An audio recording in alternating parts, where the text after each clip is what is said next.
मधुर महावाक्य।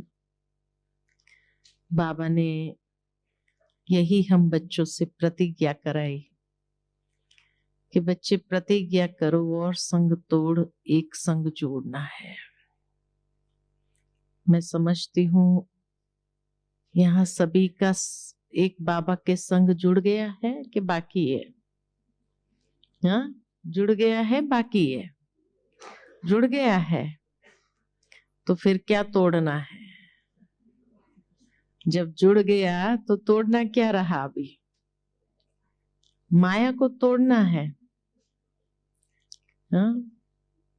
बाबा ने जो आज की मुरली में बात बताई कि सबसे पहले हमारा अधिक से अधिक संग किसके साथ रहा?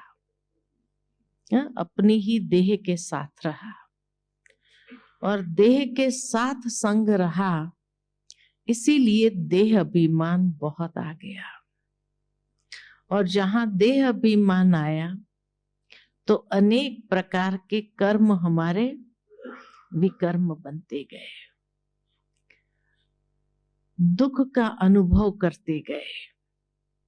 देह अभिमान आया तो और विकार भी आ गए, है ना? काम, क्रोध, लोभ, मोह, अहंकार, इसके संग में हम आधा कल्प जिए, है ना? इसीलिए बाबा कहते हैं अब इन सब का संग तोड़ो। काम, क्रोध, लोभ, मोह, अहंकार। कहा जाता है कि काम विकार मनुष्य को सताता है, अनेक प्रकार की मनोवृत्तियों को विकृत कर देता है, दृष्टि वृत्ति हमारी विकृत हो जाती है। इसीलिए कहा काम विकार सताता है मनुष्य को। फिर क्रोध जलाता है, काम सताता, क्रोध जलाता है। क्रोध कर लेंगे फिर बाद में पश्चाताप करते रहेंगे तो जलते हैं ना। तो क्रोध जलाता है। लोभ क्या करता है? लोभ भटकाता है, ये भी चाहिए, वो भी चाहिए, ऐसा चाहिए, वैसा चाहिए, ये होना चाहिए, तो उसके लिए भटकते हैं। हाँ, उसके पास ये चीज है, मेरे पास नहीं है, तो मन कितना भटकता है। तो लोभ भटकाता है। मोह, मोह क्या करता है? मोह फंसाता है। और देह अभिमान क्या करता है? हाँ, देह अभिमान उल्टा लटकाता है। तो काम सताता, क्रोध जलाता, लोभ भटकाता, मोह फंसाता, और देह अभिमान उल्टा लटकाता है। इसीलिए बाबा कहे अब इन सब का संग तोड़ो। तो जोड़ेंगे किसके साथ? इन सब को तोड़ने के लिए जोड़ेंगे किसके साथ? तो बाबा ने जो कहा आज वरदान में, बिंदु रूप अपने को समझो। पहले तो हमारा स्वयं का स्वयं के साथ जोड़ना, अपनी वास्तविकता से जुड़ना। जब तक हम अपनी वास्तविकता से नहीं जुड़ते हैं तब तक बाबा से नहीं जुड़ सकते हैं। इसीलिए बाबा हमेशा कहते, बच्चे अपने को आत्मा समझकर मुझ बाप को याद करो। जब तक आत्मा ही नहीं समझा है, देह भान में रहे, चलो अहंकार तो छूट गया, अभिमान को भी छोड़ा, लेकिन देह भान तो है। तो देह भान है तब तक भी हम आत्मा नहीं समझ सकते हैं, और आत्मा ही नहीं समझेंगे तो बाप के साथ कैसे जुड़ेंगे? इसलिए अपनी वास्तविकता से अपने आप को जोड़ना, अर्थात उस वास्तविकता में स्वयं को स्थित करना। जब देह भान भी हमारा समाप्त होगा तो आत्मा समझना सहज हो जाएगा। मेहनत ही तो सारी यह है। बाबा ने कई मुरलियों में कहा, आदि का पाठ सो अंत का पाठ। आदि का पाठ भी पहले दिन आए बाबा के घर में तो आत्मा का परिचय मिला, तो अंतिम पाठ भी कौन सा? आत्मा का। मैं आत्मा हूं, इस स्मृति में रह करके शरीर छूटे तभी तो कर्मातीत स्थिति या संपूर्ण स्थिति होगी। तो इसीलिए बाबा कहे, स्वयं को ये देह के भान में इतना जन्म रहे हैं तो उसकी स्मृति बहुत नेचुरल हो गई है, इसीलिए वहां से तोड़ना है। देह से टूटेगा तो देह के संबंधों से भी टूटेगा, अर्थात देह की दुनिया से टूटेगा। भावार्थ यही कि एक बेहद का वैराग्य। तोड़ना माना, बहुत सुंदर बात आज बाबा ने कही कि खुश रहो, आबाद रहो, न बिसरो न याद करो। अवेयरनेस में रहे, जागृति में रहे कि हाँ ये सब बाबा के बच्चे हैं। ये नहीं कि भाई हम तो किसी को जानते ही नहीं है, हमारा कोई मतलब नहीं, बाबा के परिवार से भी कोई मतलब नहीं, सबसे किनारा करो, बस एक बाबा। नहीं, बाबा ने कहा न बिसरो, बिसरना भी नहीं है लेकिन याद भी नहीं करना है। बहुत सुंदर बात बाबा ने कही कि बाबा को भी कई बार कई बच्चों के नाम याद नहीं रहते। कितने बाबा के बच्चे, बाबा को थोड़ी सबके नाम याद रहेंगे। लेकिन बाबा ने ये भी बहुत सुंदर बात कही कि सर्विसेबल बच्चों को बाबा जरूर याद करता है। तो भावार्थ ये कि क्योंकि हम एक दैवी परिवार में है, ईश्वरीय परिवार में है, तो हम एक दूसरे के सहयोगी साथी जरूर है। तो बिसरना नहीं है लेकिन याद भी नहीं करना है। ऐसे नहीं कि हम उनके मोह में या उनके लगाव में आकर के लटक जाए, तो ये भी नहीं होना चाहिए। इसलिए खुश रहना है, आबाद रहना है तो न बिसरो न याद करो। बैलेंस बहुत जरूरी है। और ये ईश्वरीय परिवार में होने कारण, क्योंकि एक दूसरे के साथ हम कनेक्टेड है, तो स्नेही सहयोगी जरूर है, लेकिन स्नेही सहयोगी होने के बावजूद भी हम न्यारे और प्यारे हैं। तब कहेंगे कि हाँ, और संग तोड़ एक संग जोड़ा है। दूसरी बाबा ने जो बात आज कही विशेष, कि और संग तोड़ एक संग जोड़ना है, किसमें? तो बाबा ने कहा, बच्चे मुरली के साथ अपने आप को जोड़ो। मुरली कभी मिस नहीं होनी चाहिए, है ना? मुरली मिस नहीं होनी चाहिए। मुरली से अपने आप को जोड़ना है। एक संग जो जोड़ना है तो एक मुरली संग जोड़ना है। हमारी दादियों को देखा, कितना उनका मुरली से प्यार था और मुरली ही उनका जीवन था। मुरली ही हाथ में, दिन में कई बार मुरली का अध्ययन करते थे। तो इसी तरह हम भी बाबा की मुरली के संग अपने आप को जोड़े, क्योंकि तब व्यर्थ की बातों से हम मुक्त होंगे। टूटेगा कहां से? व्यर्थ और नेगेटिव से तोड़ना है अपने को, और व्यर्थ और नेगेटिव से तोड़ने के लिए मुरली जो सदा समर्थ बनाती है, शक्तिशाली बनाती, उसके संग अपने आप को जोड़ना है। तो आज बाबा ने विभिन्न बातें मुरली के अंदर बताई, किस किस से तोड़ना है, किस किस से जोड़ना है, इनडायरेक्ट वे में। इसीलिए बाबा ने कहा कि बच्चे मुरली कभी मिस नहीं करनी है। जिस दिन मुरली मिस करते हैं उस दिन अनुभव होता है कि कई प्रकार के व्यर्थ से मन अपने आप जुड़ने लगता है, न चाहते हुए भी व्यर्थ और नेगेटिव के तरफ चला जाता है। फिर महसूस होता है, अरे आज मुरली नहीं सुनी है ना, आज मुरली पढ़ी नहीं है ना।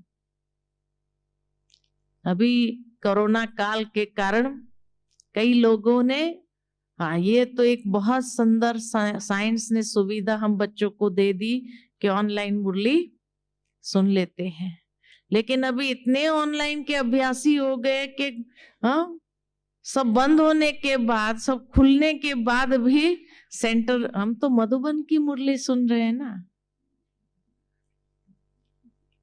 है ना। तो क्या हो गया, सेंटर जाना बंद हो गया? सब खुलने के बाद भी बंद हुआ या जाना चालू कर दिया? या घर में ही सुन रहे हैं, मधुबन की मुरली सुन रहे हैं? हाँ, क्या करते हैं? अच्छा, जो कहते हैं सेंटर पर जाते हैं, जरा हाथ तो खड़ा करो। अच्छा, और जो घर में सुन रहे हैं अभी भी, वो हाथ खड़ा करो। घर में सुन रहे हैं,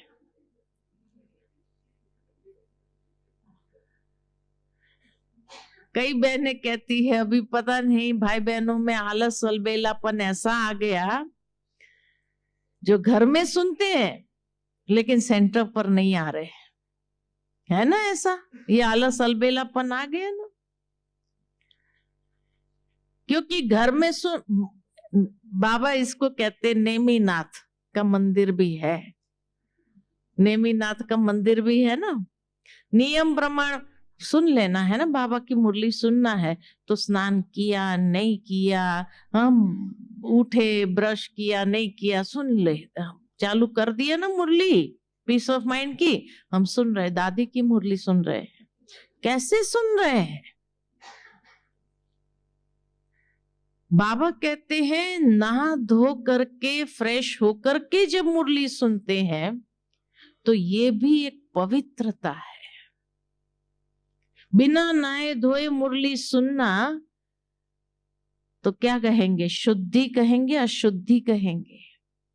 और अशुद्धि स्वरूप में अगर मुरली सुने तो कितनी जाएगी अंदर?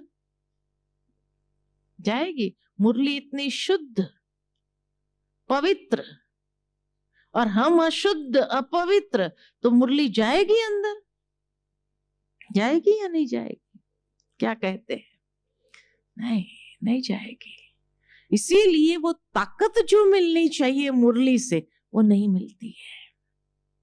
तो जब नहा धो करके फ्रेश होकर के जब सेंटर पर जाकर के कायदेसर मुरली सुनते हैं, उससे ताकत मिलती है। एक एक महावाक्य के जैसे शक्ति अंदर में बढ़ती है, तो समर्थी आती है।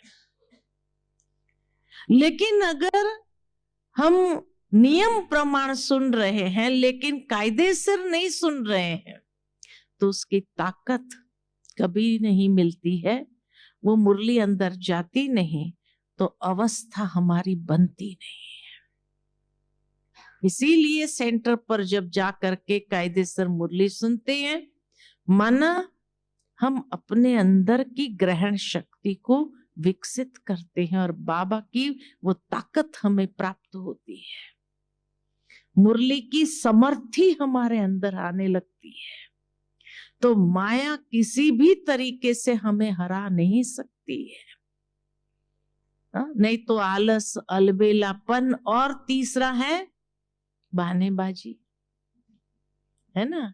अभी हम कहीं गए थे तो मुरली का क्लास, और हमको क्लास कराना था, उसके बाद मुरली क्लास के बाद तो हम तो तैयार हो गए, तो कहा नहीं बहन जी 9 बजे मुरली क्लास है। मैंने कहा 9 बजे? तो कहा हाँ, क्योंकि अभी गांव से भी लोग आएंगे, सुबह को थोड़ा ठंडी भी है और जो है सभी को प्रॉब्लम भी होता है, कईयों को पानी नहीं आता है, कईयों को, तो पहले भी तो था ना ये सब। तो जो मधुबन की दिनचर्या है, उस दिनचर्या में तो हमें रहना है कि नहीं रहना है। अब 9 बजे अगर मुरली क्लास होगी, बोले 9 से 10 मुरली क्लास होगी, 10 के बाद 11 बजे तक आपका क्लास हो। मैंने कहा सब काम पर कब जाएंगे फिर?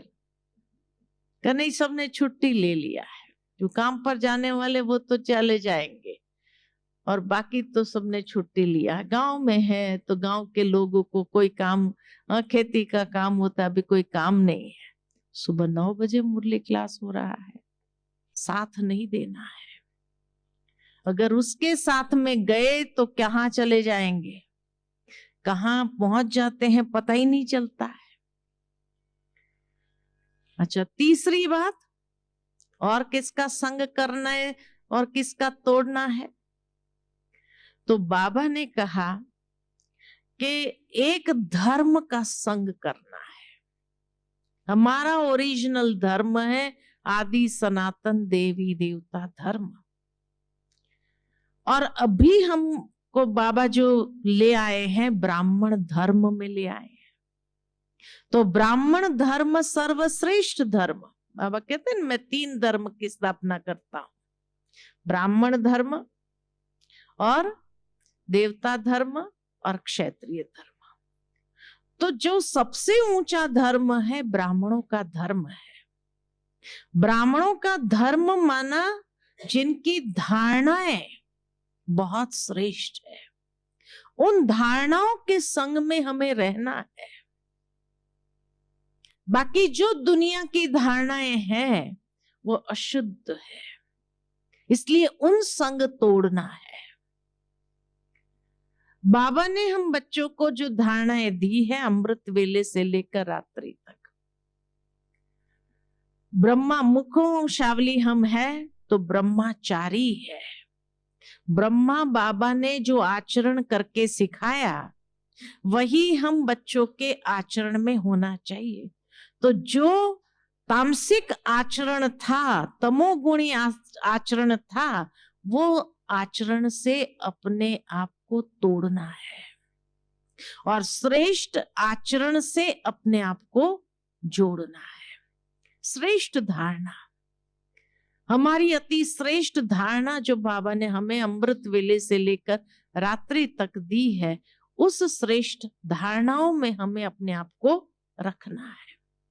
चाहे वो खान पान की धारणा हो, चाहे वह बाहर जैसे अनेक प्रकार के संग की धारणा हो कि कुसंग या बुरे संग, उन सब से अपने आप को बचा के रखना है, उन सब से तोड़ देना है। कई लोग सोचते हैं कि नहीं बाबा का संग तो है ही है, बाकी दूसरों की सेवा करने के लिए उस संग में भी हमें जाना पड़ता है, रहना पड़ता है। लेकिन अगर हमारी धारणा श्रेष्ठ है तो वो संग हमें प्रभावित नहीं कर सकता है। लेकिन अगर हमारी धारणा ही नहीं है कि भाई हमें शादी में जाना पड़ता है तो वहां खाना पड़ता है, अब खाना पड़ता है तो ये धारणा क्या रही, और ये धारणा हमें कहाँ ले जाएगी, है ना? जैसा अन्न वैसा मन। तो इसीलिए बाबा कहते हैं आप जाओ, बोले शादियों में जाओ, पार्टी में जाओ, जहां जाना जरूरी लगता है जाओ, लेकिन अपनी धारणाओं को कॉम्प्रोमाइज नहीं करो कि खाना पड़ता है। अरे आप नहीं खाएंगे तो उसका प्रभाव ज्यादा पड़ेगा, है कि नहीं? बहुत सुंदर एक भाई ने अपना अनुभव सुनाया कि बहन जी मैं बड़ी कंपनी में हूं और कंपनी में भी बहुत अच्छी मेरी पोस्ट है, लेकिन बाबा की धारणा जो है ना मैं हमेशा फॉलो करता हूं। तो जब भी हमारी सारी बोर्ड मीटिंग होती है तो मीटिंगों में तो खाना पीना आदि सब कुछ होता है उनका, तो सारा रखते हैं, तो हम भी जाते हैं मीटिंग में, तो जाना ही पड़ता है। तो मैं अपना टिफिन लेकर के जाता हूँ, तो टिफिन लेकर के जाता हूँ, वहां की चाय भी नहीं पीता हूं मैं अपना थर्मस लेके जाता हूँ, अपना खाने का टिफिन लेके जाता हूँ और वही खाता हूँ पीता हूँ, है ना। और उसके बाद जो है एक बार मीटिंग में ऐसा हुआ कि किसी ने कुछ लाखों रुपए का गफला किया और सारा इल्जाम मेरे ऊपर आ गया। हमने कहा फिर? तो कहा जब मेरे ऊपर आ गया और मेरे पास कोई सबूत नहीं जो मैं सिद्ध करके बताऊं कि हम मैंने इसमें मेरा कोई हाथ नहीं है, तो बाबा को याद किया।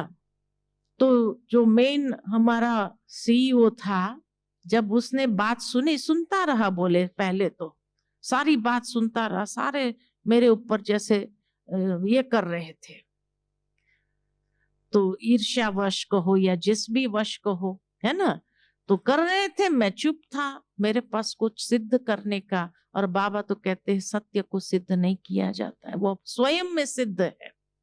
तो कहा मैं बाबा को याद करता रहा। तो हमारा सीईओ जो था सारी बात सुनने के बाद कहता है ये भाई यहाँ का खाना नहीं खाता है, यहाँ की चाय नहीं पीता है, वो पैसा क्या खाएगा। देखो कैसे बचाया धारणाओं ने। कहा बाबा ने ये धारणा जो दी है, ये धारणा ने मुझे इतना सेफ रखा और मुझे अपने आप को सिद्ध करने की आवश्यकता नहीं पड़ी कि भाई मैंने ये गफले में मेरा कोई हाथ नहीं है, मुझे बोलना ही नहीं पड़ा। लेकिन बाबा कैसे बचाता है कि वो भाई कहता है अरे ये यहाँ का खाना नहीं खाता है, सभी देखते हैं वो अपना टिफिन लेके आता है, आप लोग तो सब यहाँ आराम से खाते पीते सब कुछ हो, ये यहाँ की चाय नहीं पीता है, तो ये पैसा क्या खाएगा। अब बताओ धारणाओं ने क्या किया। जो समझते हैं कि नहीं हमको शादियों में जाना पड़ता है, मीटिंग में जाना पड़ता है, तो खाना पड़ता है, तो कल को वो अपने आप को सिद्ध कर सकता था। अगर वो भाई भी अपनी धारणा में नहीं रहता था और खाता था तो कैसे सिद्ध करता था। और फिर क्या होता था, उसको कंपनी से निकालना ही पड़ता था, तो निकाल देते थे। तो कहा कि मुझे तो बोलना ही नहीं पड़ा और मेरे बदले में उसने ही बोल दिया, तो मेरी धारणाओं ने मुझे कैसे सुरक्षित रखा। तो इसीलिए जब हम एक धर्म की स्थापना करते हैं बाबा के साथ, तो उसके लिए हमारी श्रेष्ठ धारणाएं कैसी होनी चाहिए। तो इसीलिए बाबा कहे श्रेष्ठ धारणाओं से संग करो और जो कुसंग है या जो तामसिकता है उस संग से अपने आप को किनारा करो। सात्विक संग के साथ हमें अपने आप को जोड़ना है, ब्रह्मचारी बनना है। ब्रह्मा बाबा के हम मददगार बच्चे हैं, तो जब ब्रह्मा बाबा के मददगार बच्चे हैं तो ब्रह्मा बाबा ने जो आचरण करके सिखाया, भक्ति मार्ग में भी ब्रह्मा बाबा के लिए कहा जाता है कि बाबा के घर में कभी कोई पार्टी रखते थे और वहां पर तामसिक भोजन नहीं रखा जाता था, तो कहा जो सिंधी कम्युनिटी के लोग आते थे बाबा के घर में भी, कई शादियां हुई, कई हुआ, तो बाबा तो सात्विक भोजन रखता था। तो कई लोग बाबा को हंसी मजाक में कहते थे कि बाबा आज पार्टी फीकी फीकी लगी, कुछ था ही नहीं, तामसिक खाना पीना कुछ था ही नहीं। तो बाबा हमेशा क्या कहते थे, आप लोगों के लिए मैं अपना धर्म नहीं छोड़ सकता। अज्ञान काल में बाबा के ये धारणाएं थी, बाबा की ये वाक्य थे कि आप लोग तो मुझे कागज की नोट देते हो, मैं तो आपको सच्चा हीरा देता। आप लोगों के कारण, ये कागज की नोटों के कारण मैं अपना धर्म नहीं छोड़ सकता, है ना। कहने का भावार्थ बाबा का कितना सात्विक जीवन, और उसके बाद भी बाबा की जो प्रतिष्ठा थी समाज के अंदर वो कोई कम नहीं थी, बहुत रिस्पेक्टेबल थे बाबा अज्ञान काल में भी अपनी सात्विक जीवन और श्रेष्ठ धारणाओं के कारण। तो इसीलिए जितनी बाबा ने हम बच्चों की धारणाओं को श्रेष्ठ किया है और उन धारणाओं पर हम चलते हैं तो क्या हो जाता है, रिस्पेक्टेबल हो जाते समाज के अंदर भी। इज्जत लोग देना शुरू करते हैं। तो बाबा ने हमें इतना सुंदर जीवन दिया है, तो उसके उन श्रेष्ठ धारणाओं का संग हमेशा करके रखना है। तो कई प्रकार की जो तामसिक बातें हैं, तामसिकता है दुनिया के अंदर, उन सब से अपने आप को सेफ रख सकेंगे, पावर आ जाएंगी, विल पावर आ जाएंगी। तो इसीलिए बाबा कहे, दुनिया में कोई छोटी मोटी धारणा भी करता है तो भी उसके अंदर कैसी पावर आ जाती है, विल पावर आती है कि नहीं आती है। तो इसी तरह बाबा कहे, तुम बच्चों के अंदर तो इतनी श्रेष्ठ धारणाओं की विल पावर, तो कितना पावरफुल होना चाहिए। इसीलिए श्रेष्ठ धारणाओं का संग करे, एक धर्म का संग करे और अधर्म यानी तामसिकता से अपने आप को तोड़ो। अच्छा, चौथी बात, और किसका संग करे? आज क्या मुरली में सुना? हाँ, और किसका संग करना चाहिए? हाँ, सच का संग करे, है ना। और बाबा ने कहा श्रीमत का संग करो। एक संग माना एक श्रीमत, एक श्रीमत के सूत्र में हम सभी बंधे हुए हैं। उस श्रीमत का संग हमेशा करते रहो। बाकी आज की दुनिया के अंदर पर मत, मन मत, अनेक मतों का संग छोड़ दो। एक श्रीमत के संग में अपने आप को ले चलो, क्योंकि तभी सेफ रहेंगे।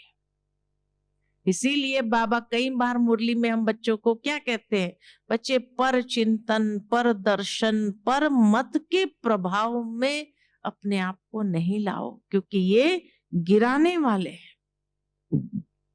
पर मत, पर दर्शन, पर चिंतन, ये क्या करता है?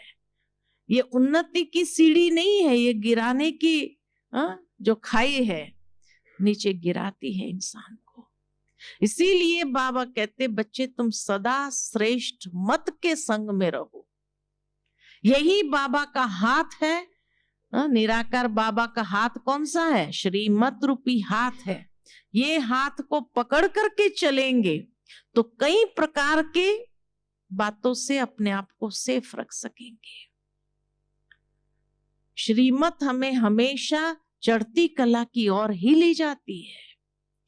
श्रीमत पर चलते रहो तो कभी गिरने का अनुभव नहीं करेंगे, लेकिन श्रीमत का हाथ पकड़ करके चलेंगे तो कितने में बड़े से बड़े पेपर आएंगे, लेकिन उन सब पेपरों में भी पास होना स्वाभाविक है ना। जैसे वो कहानी नहीं सुनाते हैं कि एक बार एक पिता अपने बच्चे को मेले में लेके गया घूमने के लिए। खूब जोर का तूफान आया। जब तूफान आया तो पिता ने बच्चे को कहा, मेरी अंगुली पकड़ ले। कहा, नहीं, आप मेरा हाथ पकड़ो। बच्चे ने कहा, आप मेरा हाथ पकड़ो। तो पिता ने कहा, बात एक ही है ना। कहा, नहीं, एक बात नहीं है, मेरे हाथ छोटे हैं, मेरे हाथ इस तूफान में फिसल सकते हैं और मैं छूट सकता हूं, लेकिन अगर आपने मेरा हाथ पकड़ लिया तो चाहे कितना भी बड़ा तूफान हो, आप इतना कस के पकड़ेंगे जो मुझे छूटने नहीं देंगे। तो ऐसे बाबा की श्रीमत रूपी हाथ में अगर मैंने अपना हाथ रखा, बुद्धि का हाथ रखा, तो कितने भी बड़े से बड़े तूफान आएंगे, लेकिन उन तूफानों में भी हम कभी गिर नहीं सकते हैं, छूट नहीं सकते। बाबा की श्रीमत हर तूफान का सामना करने के लिए हमें सक्षम कर देगा। हमारा हाथ तो छूट सकता है, लेकिन बाबा कभी भी हमें छोड़ने वाला नहीं। अगर बाबा की श्रीमत के हाथ में हमने अपने बुद्धि का हाथ दिया तो इसीलिए एक श्रीमत के संग में सदा रहो। जितना श्रीमत के, तो बड़े से बड़े तूफान को पार करने की हिम्मत आ जाएगी। इसलिए बाबा जो हमेशा हम बच्चों को कहते हैं कि बच्चे हिम्मत बच्चे मदद खुदा, हिम्मत बच्चे मदद बाप। तो हिम्मत कौन सी? हर एक श्रीमत को एक्यूरेट पालन करने की या उस पर चलने की हिम्मत चाहिए। और जो ये हिम्मत रखता है उसके हर परिस्थिति में मददगार भगवान है ही है। भगवान उसको कभी छोड़ नहीं सकता है। लेकिन मैंने श्रीमत का हाथ पकड़ा है, तो अगर कोई मन मत या परमत का हाथ पकड़ लिया, फिर तो वो तूफान में हमारी रक्षा भगवान भी नहीं कर सकता है, भगवान भी नहीं कर सकता है। इसीलिए बाबा हमेशा कहते हैं कि बच्चे आधा याद नहीं रखो, पूरा याद रखो। कई बार बच्चे जब मुसीबत में आ जाते हैं ना, चल रहे हैं परमत पर, और मुसीबत आएंगी तो बाबा आप तो मददगार हो ही, तो बाबा का पूरा वाक्य याद रखो ना, हिम्मत बच्चे मदद बात। हिम्मत तो रखो श्रीमत पर चलने की, लेकिन हिम्मत अगर श्रीमत पर चलने की नहीं है तो बाबा मददगार कैसे बनेगा? जिसकी मत पर चल रहे वो मददगार बने। फलाने ने ऐसे कहा था, उसने ऐसे कहा था, इसलिए मैंने ऐसा किया, तो फिर तो फेस करना पड़ेगा ना तूफानों का। तो इसीलिए हिम्मत ये चाहिए कि हर श्रीमत को एक्यूरेट हम पालन करें, हर श्रीमत के संग में हम रहे। जितना हर श्रीमत के संग में रहेंगे तो मन मत पर चिंतन पर दर्शन, इन सब से क्या हो जाएंगे? इन सब के प्रभाव से अपने आप को मुक्त करो, है ना। इसीलिए जो कल की मुरली बाबा की सुनी ना, तो उसमें भी क्या कहा, कई बच्चे रूठ जाते हैं। बाबा से नहीं रूठो, ब्राह्मणी से भी अगर रूठो, कोई बच्चों से भी रूठो, लेकिन बाबा से नहीं रूठो। अर्थात बाबा की श्रीमत पर चलते रहो, मुरली से कभी मुरली मिस नहीं करो। कल भी बाबा ने ये बात कही है कि नहीं?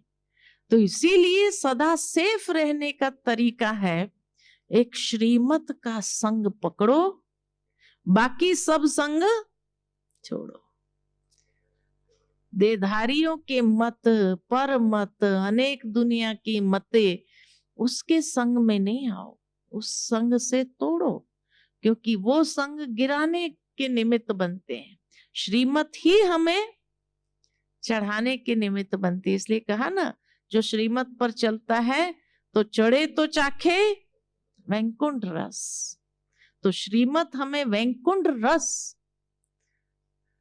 चखाती है, और गिरे तो चकनाचूर। तो दुनिया की मत पर चलेंगे, गिरत्या इतने अनुभव होने के बाद भी अगर हम दुनिया की मत को ही महत्व देते रहेंगे, उसकी मत पर चलते रहेंगे, तो क्या होगा? गिरते जाएंगे, ठीक है ना। तो इसीलिए श्रीमत का संग और परमत के संग को तोड़ो। और कौन सी बात बाबा ने कही? आज की मुरली बहुत गहन मुरली थी, बहुत अच्छी मुरली थी। जैसे जैसे हम मुरली सुबह पढ़ते रहे और सुनते रहे, तो लगा कि देखो बाबा ने आज जो एक्यूरेट कहा है कि प्रतिज्ञा करो, इन सब से हम जुड़े रहेंगे। ये एक संग जोड़ना है और बाकी संग तोड़ना है। पांचवी बात है, पांचवी बात बाबा ने कहा, सद्गुणों का संग करो और कमजोरी और अवगुणों का संग छोड़ो। सतयुग में हम जा रहे हैं, तो सतयुग में जाना है। हमारी महिमा में पहली बात यही आती है, सर्व गुण संपन्न, है ना, 16 कला संपूर्ण। तो सर्व गुण संपन्न, तो सद्गुणों का संग करना ही चाहिए। एक एक गुणों का संग करते जाए। यहाँ हिस्ट्री हॉल के बाहर लिखी है ना लिस्ट पूरी सद्गुणों की, कितने हैं? 36 है ना। और इसीलिए दुनिया में भी कहा जाता है 36 लक्षण, कहते हैं ना, 36 लक्षण कहते हैं ना। हाँ, 36 गुण जो है वो 36 लक्षण बन जाते हैं, वो हमारे लक्षण में आ जाते हैं। जैसे जैसे उन गुणों की धारणा करते जाते हैं वो हमारे लक्षण बन जाते हैं। तो इसीलिए बाबा कहे कि ये 36 गुणों का संग करो। कई लोग सोचते हैं एक बाबा का संग करना तो बोर हो जाते हैं फिर। अरे बाबा का खाली संग थोड़ी, इतनी सारी चीजों का संग करने के लिए का एक संग माना। तो 36 गुणों का संग करेंगे तो बोर होगा कभी कोई? हाँ, हो ही नहीं सकता है। तो इसीलिए सद्गुणों का संग और अवगुण और कमजोरियों के ऊपर सहजता से विजयी हो जाएंगे। अगर सद्गुणों का संग नहीं किया तो कमजोरी क्या होंगी? बार बार आती रहेगी, बार बार हमें अधीनता में ले आती रहेंगी और उसी से हमारी स्थिति अवस्था सब बिगड़ती रहेगी। इसलिए सद्गुणों का संग करो तो सदा खुश रहेंगे, आबाद रहेंगे, है ना।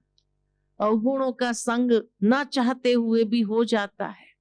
इसलिए कई बार कई लोग कहते हैं मैं गुस्सा तो करना नहीं चाहता था लेकिन हो गया। या जैसे बाबा ने उस दिन की अव्यक्त मुरली में कहा, मैंने गुस्सा थोड़ी किया, थोड़ा रोब तो दिखाना पड़ता है ना। दुनिया में रहते तो थोड़ा रोब तो धीरे धीरे वो क्या करेगा फिर? रोब दिखाते दिखाते कहाँ गुस्से में पहुंच जाएंगे और क्रोध में आ जाएंगे, पता ही नहीं चलेगा। तो इसीलिए जब अंतिम समय भी कई बार कई लोग ये आलस्य अलबेलापन में आते हैं, छोटी सी बात है ना, वो तो ठीक हो जाएंगी, अंत तक तो ठीक हो जाएंगी, ऐसे करके छोड़ देते। लेकिन बाबा ने ये बताया है कि बच्चे ये छोटी सी चीज जो आज आपने छोड़ी है कि अंत तक ठीक हो जाएगी, लेकिन यही माया का आने का द्वार बन जाएगा और अंतिम समय माया फुल फोर्स में जो आएगी वहां से आएगी। जो अंतिम पेपर, बाबा ने कहा ना कई बार कि ये यूनिवर्सिटी ऐसे हैं, अंतिम पेपर अनाउंस्ड है। हाँ, दुनिया में तो पेपर लीक होते हैं, यहां तो पेपर भगवान ही लीक कर देता है कि अंतिम पेपर में कौन सा सवाल आना है। फिर भी बच्चे पास नहीं हो रहे हैं कि बाबा ने ये पेपर लीक कर दिया है कि बच्चे लास्ट क्वेश्चन जो होगा, अंतिम समय का जो क्वेश्चन होगा, वो जहां आपकी कमजोरी होगी ना वहां से आएगा और वही कमजोरी हमें फेल करेगी। इसलिए छोटी सी कमजोरी को भी देख करके ये मत सोचो इतना तो चलता है ना, नहीं, उसको चलाओ नहीं, क्योंकि वही अंतिम पेपर बनेगा आपके लिए और वो कमजोरी अगर रहेगी तो वही हमें फेल करने के निमित्त बन जाएगा।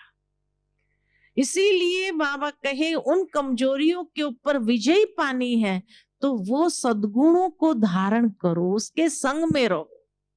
जितना सद्गुणों के संग में रहेंगे तो कमजोरी के ऊपर आप ही विजयी हो जाएंगे, अवगुणों के ऊपर आप ही विजयी हो जाएंगे। और हमें दुनिया को दिखाने नहीं पड़ता है कि भाई रोब करेंगे तो ही काम होगा, ये करेंगे तो ही काम होगा। नहीं, आप प्यार से मधुरता से भी बहुत सुंदर कार्य कर सकते हैं, है ना। अथॉरिटी जरूर हो, लेकिन बाबा कहे अवगुणों के, कमजोरियों के प्रभाव में नहीं चलो, ये हमें अधीन कर देंगे। और अधीनता में जब आ जाते हैं तो व्यक्ति अधिकारी नहीं बन सकता है। सद्गुण हमें अधिकारी बनाता है, अवगुण हमें अधीन करता है। इसलिए और संग तोड़, तो ये अधीनता वाले संग को तोड़ना है और एक संग जोड़ना माना सद्गुणों का संग से जोड़ना है, क्योंकि उसी से हम संपूर्ण बनेंगे, है ना, और 1-1-1 में जा सकेंगे। और लास्ट में कौन सी बात बाबा ने कही? हाँ, नेगेटिव को भी पॉजिटिव में परिवर्तन करो, तो पॉजिटिव के संग में रहो। यानी जो बाबा कहते हैं सत्य के संग में, होसी भी सत्य कहा ना आज, आज गुरु नानक देव की पूरी महिमा बाबा ने रिपीट कर लिया। जो गुरु में ग्रंथ साहब में कहा हुआ है कि भाई परमात्मा की महिमा क्या है, उस महिमा को बाबा ने बहुत सुंदर तरीके से स्पष्ट की। तो एक सत्य के संग में रहना है, आदि भी सत्य, मध्य भी सत्य और अंतिम सत्य में भी हम बाबा के संग हो। क्योंकि सत्य माना, जो बाबा ने सत्यता को डिफाइन किया है, सत्य माना सत्य और अविनाशी। वो सदा अविनाशी स्थिति हमारी बनाएगा। इसीलिए सत्य के संग में निरंतर अपने आप को रखना है। सत्य का संग जिसके पास है, माना सत्य है तो पावर है। असत्य में कभी पावर नहीं होती है। इसीलिए बाबा कहते हैं एक झूठ 100 झूठ बुलवाता है ना। तो झूठ में पावर नहीं है, तभी तो 100 झूठ बोलेगा ना। और जितना झूठ बोलता जाएगा उतना पावरहीन होता जाएगा। और सत्य में जो पावर है वो हमें अचल अडोल रखता है। इसीलिए सत्य के संग में जोड़ना और बाकी जो झूठे संबंध है या झूठ है, उन सबको छोड़ना है, उन सबसे तोड़ना है। तो सत्य के संग में सदा रहना है। जितना सत्य के संग में रहेंगे तो सकारात्मकता हमारे अंदर स्वतः आती जाएगी। विश्व कल्याणकारी आप स्वतः बन जाएंगे, क्योंकि बाप हमारा विश्व कल्याणकारी है। तो इसीलिए एक सत्य के संग में स्वयं को जोड़ना है और बाकी असत्यता से किनारा दूर हो जाना है। धीरे धीरे किनारा करते करते उस झूठ से बहुत दूर चले जाओ, क्योंकि लास्ट समय में ये सत्यता की शक्ति ही हमारी स्थिति को अचल अडोल बना सकती है। झूठ वाला कभी भी अचल अडोल नहीं रह सकता है, वो हिलता रहेगा, हर परिस्थिति रूपी पेपर में हिल जाएगा, है ना। लेकिन जो सत्य के संग में है तो सत्य स्वयं में सिद्ध है। सत्य को सिद्ध करने की जरूरत नहीं पड़ती है, वो प्रकाश है, उस प्रकाश को कभी कोई ढक नहीं सकता है। जैसे कहा कभी बादल आ जाते हैं, सूर्य को ढक देता, लेकिन थोड़ी देर के बाद क्या होता है, बादल छटते ही सूर्य अपना प्रकाश दिखाई देता है। तो सत्य स्वयं में प्रकाशित है। इसीलिए सत्य के संग में जितना हम रहेंगे उतना हम भी सत्य स्वरूप अपना बनाते जाएंगे और हमारे अंदर वो अचल अडोल स्थिति स्वतः सहजता से बनती जाएगी। तो सब संग तोड़ एक संग जोड़ना, अर्थात कौन सी बात बताई, 6 बात बताई ना, याद है। देह भान का संग तोड़ना है और मुरली का संग से जोड़ना है, फिर श्रीमत के संग से जोड़ना है। श्रेष्ठ धर्म में हम है तो उन श्रेष्ठ धारणा आचरण के साथ अपने आप को जोड़ना है और सद्गुणों के संग में अपने आप को रखना है और एक सत्यता के संग में जोड़ना है। तो 6 बातों का संग करना है और बाकी संग तोड़ना है। ठीक है, ये एक से कनेक्टेड है। ठीक है ना। अच्छा, ओम शांति।